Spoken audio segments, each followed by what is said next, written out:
Hey guys, how's it going and welcome back to the channel. So today we are going to be looking at what I think is going to be coming for the anniversary, or rather what has the potential to come, and all the new balance adjustments that are going to be coming tomorrow, interestingly enough. So before we get into all that, if you guys are new to the channel or just like the content or anything like that, do consider subscribing. Still trying to hit 500 subs. I'd like to say by the end of the month, but that's a bit of a tight goal. I'm still trying to hit 1k by the end of the year, so with your guys' help, obviously we can hit that. I'm sure we can. So let's start off with the update contents. Now, the update contents, basically, they're updating tackle. So the player under attack was unable to act for a longer period of time than intended when tackles were used in combos, making them unable to respond until the combo ended.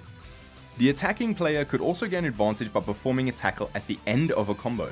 We have made adjustments so that tackles performed against enemies who are already under attack, such as after receiving an arts card, will only knock your opponent back to mid-range and cannot be continued into a combo. So a tackle can still be connected to the next combo if it is used when your opponent is not already under attack. So if you're both just kind of standing still mid-range or backing up, even if your opponent is able to move after being hit, you cannot connect a tackle to the next combo if they are already under attack. So basically what I glean from this is, you know, the constant like stalling for time where you'll land a strike card, you'll step to the side, you'll go forward a bit, you'll tackle, then you'll queue up your next card, sidestep, go forward, tackle into your next card. That is not going to be able to be done anymore. So if you're trying to wear down time for a timer, so like if you get locked in by a yellow Gohan, for example, you're not going to be able to stall as well as you can. Now, don't get me wrong, I don't mind this as far as I understand. It's going to be very interesting. It's going to change the whole aspect of tackle. If anything, it's kind of just making tackle more redundant. I could be wrong. Like I said, I'm going to have to try, see how it goes first. And then we can test it all, see, give the final verdict and all that, because everyone knows that I hate tackle, if you know me. I still think it's such a stupid mechanic. Now it's basically just saying like, oh, what the hell is the point of tackle, realistically? It's to start a combo. That's basically all I glean. But I could be wrong, like I said. It's just my interpretation. So combo, this is what interested me the most. Combo compensation adjustments. Since tackles can no longer... Actually, you know what? I'm going to come back to that point because that's where my whole next part of the video comes in. The I almost thought I said that wrong. Dokabaki impact adjustments. Some impacts created by 2 beam special type moves colliding now have the ability to deal a finishing blow. So if you were ever in the instance where you'd clash with Shallot's Kamehameha or Goku's Kamehameha, whatever, you'd both be in a beam clash and you have to do the timed event, they'd always be left with 1 HP. Now, they'll be actually, in my opinion, how it should have always been, is that should have finished them. They should have, it just makes sense for them to be finished, because it's something like that has the potential to literally finish someone. It should. So, I'm glad that they actually are making it able so that it's possible for them to defeat someone. And now, basically, it doesn't apply for strike cards, by the way, just only super special moves. And also, now they've introduced a new powerful opponents tag. Literally, majority of the villains are on it, if not all of the villains. The only one I have looked for, and the only one I could not find. Anyone, feel free to tell me I'm wrong. I have not found, not Janemba, what's his name? Dabura. I have not found Dabura on this list. Like I said, anyone, if you find him, let me know that I'm wrong. But I looked over this list twice, maybe 3 times. I could not find Dabura. So he still seems like he has 0 tags in the game. Hypermeta Rildo, I guess, has a tag now. But, I mean, still, did he really... Yeah, it doesn't matter. I'm interested to see the buffing of this tag. I think that's going to be quite interesting. But I don't know how much it's going to impact everything. It's going to be very interesting. That's all I'll say for now. Now, let's get back to combo compensation adjustments. Since tackles can no longer be used to extend combos, we have reduced the severity of damage compensation. As a result, there will be an increase in the overall combo damage done by characters who can easily string together longer combos.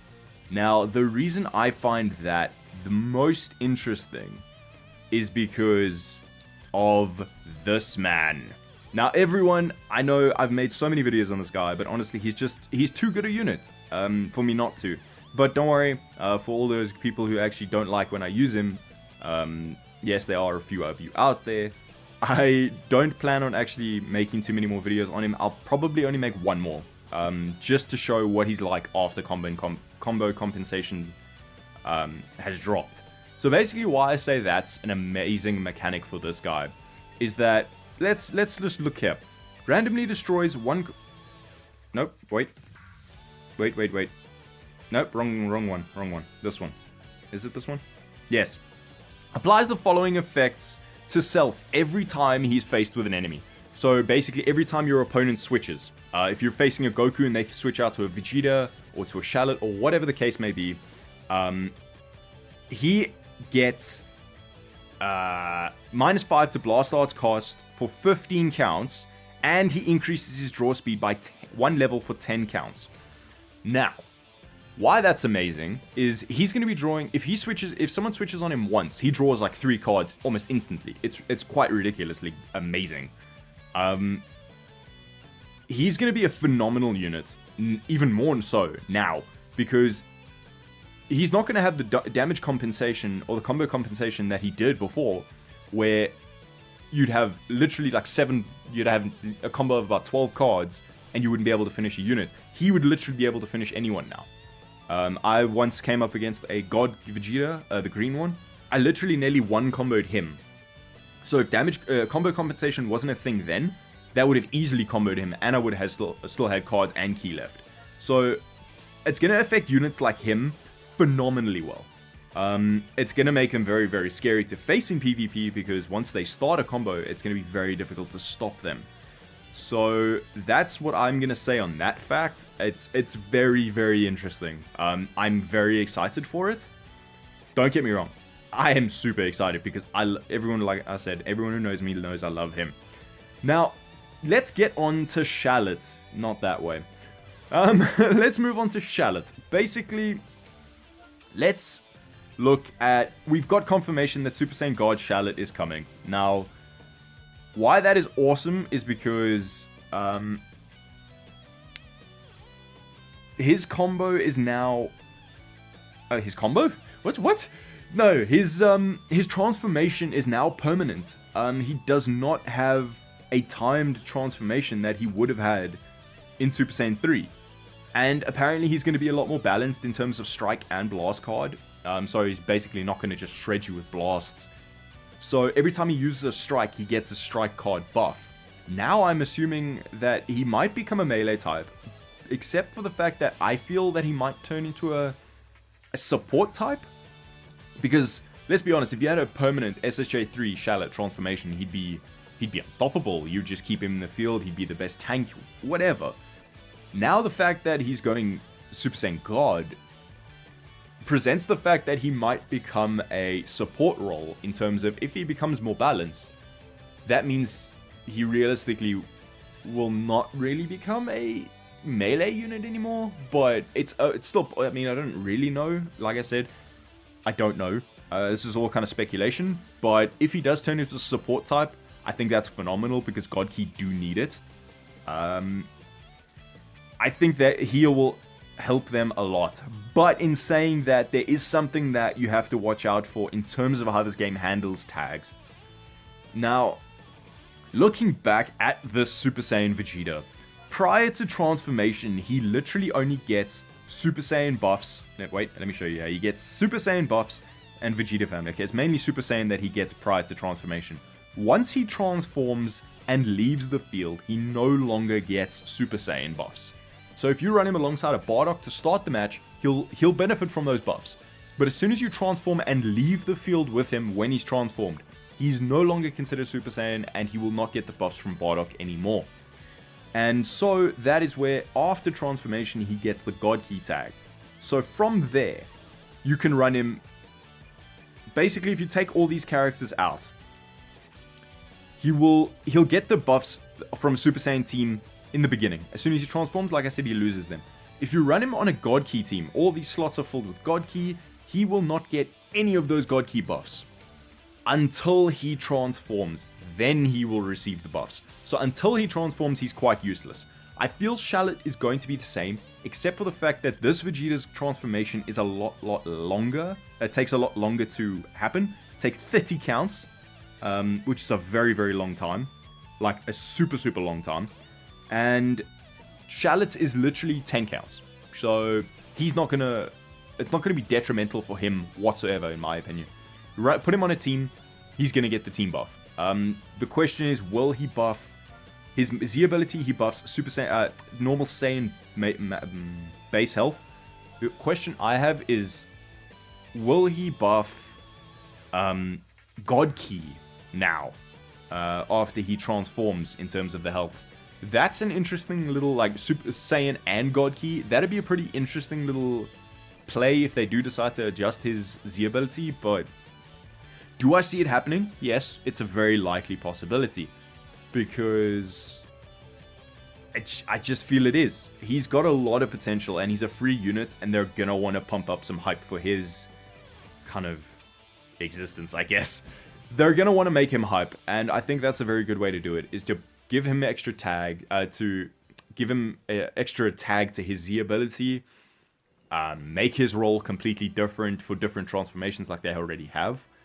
So I think Shallot's in a very interesting position. You've got to play around his tags, basically, but I don't think it'll be too much of an issue for him compared to as it would be for him. So, yeah, and now let's talk about the anniversary stuff. The anniversary officially starts on the 31st of May, like I mentioned in my previous video.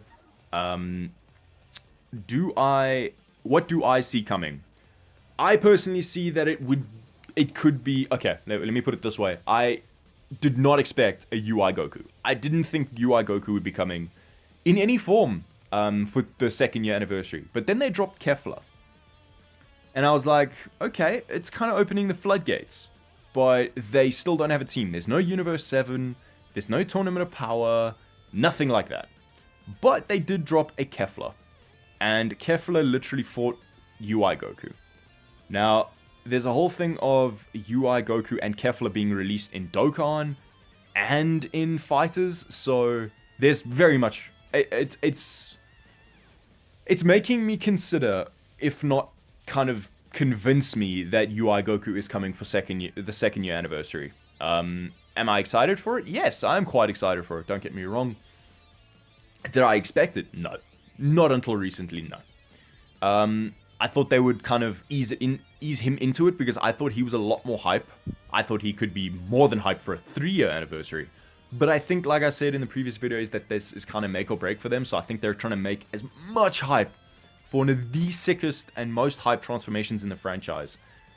For a lot of people. And I think it's a very clever move for them, realistically. But I think they'll do what they did last year. And they had it Super Warrior versus...